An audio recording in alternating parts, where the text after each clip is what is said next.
तर सरकारकडून मंदिराचं जतन आणि संवर्धनाचं काम सुरू आहे असं राजेंद्र शेळके यांनी सांगितले। विठ्ठल मंदिर कार्यकारी अधिकारी राजेंद्र शेळके यांनी ही माहिती दिली आहे।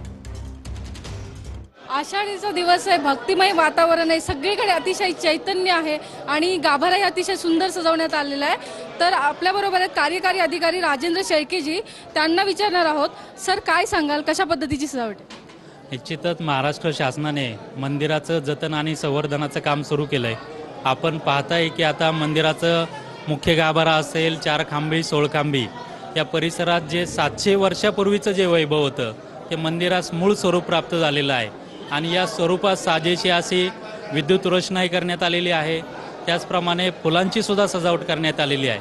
फुलांची सजावट करताना मंदिराचं जे मूळ स्वरूप आहे त्याला कुठल्याही प्रकारची बाधा न येता अतिशय आकर्षक अशी फुलांची सजावट केलेली आहे।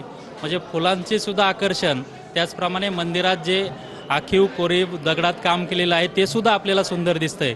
त्याच्यामध्ये विविध प्रकारची फळं असतील, त्याचप्रमाणे अनेक प्रकारच्या वस्तू वापरून याच्यामध्ये या ठिकाणी सजावट करण्यात आलेली आहे।